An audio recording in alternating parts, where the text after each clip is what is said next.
spiders, snakes, heights, political corruptions. We're afraid of a lot of things. But what's the difference between fear and phobia?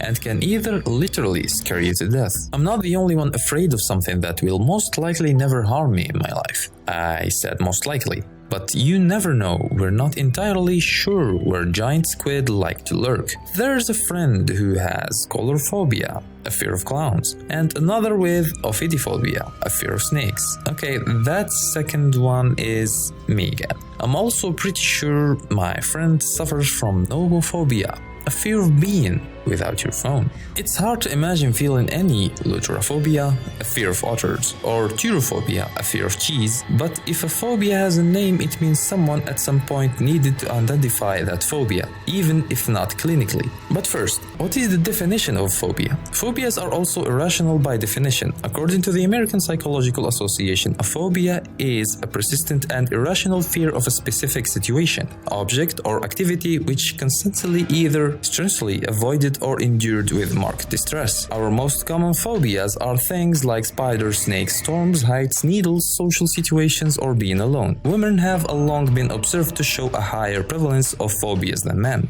Having a fear of something is a bit different from having a phobia. Both are very real feelings, but our fears are rooted in very rational concerns and the realities of our circumstances. When we experience fear, our body reacts with our flight or fight response.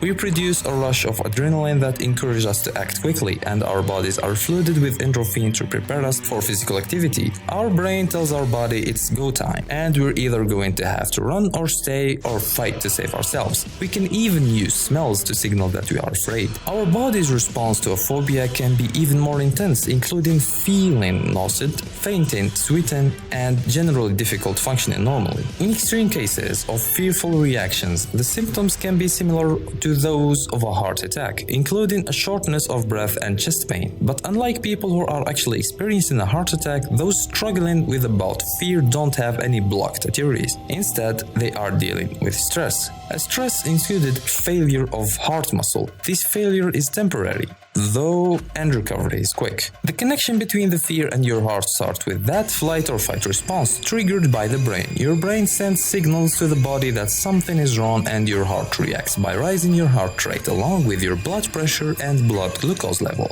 But sometimes the response can go too far. All of this puts stress on your heart and can cause arrhythmia, with the construction of your blood vessels even without a blockage, as someone would more typically experience in a heart attack. The tightening of blood vessels can produce the same result, which, in the worst case, is death. So being literally scared to death is definitely possible. In fact, it does not have to be fear that triggers the response, just a strong emotional reaction. During the FIFA World Cup in 2006 in Germany, the number of heart attacks increased by 2.66 times on the days German team was playing. But being scared to death is likely very rare. There is not even any evidence to suggest that people with existing heart condition are most susceptible to being scared to death. You don't have to worry that you're going to kneel over at a haunted house or when prankster in your family jumps out at you. However, can we avoid such a rare and extreme fate? One doctor from the Cleveland Clinic suggests living with limited stress. Oh, okay, sure, why didn't I think of that? Until next time, this is Extended, and you can still become a fan by clicking on the subscribe button and telling us what do you think about today's episode.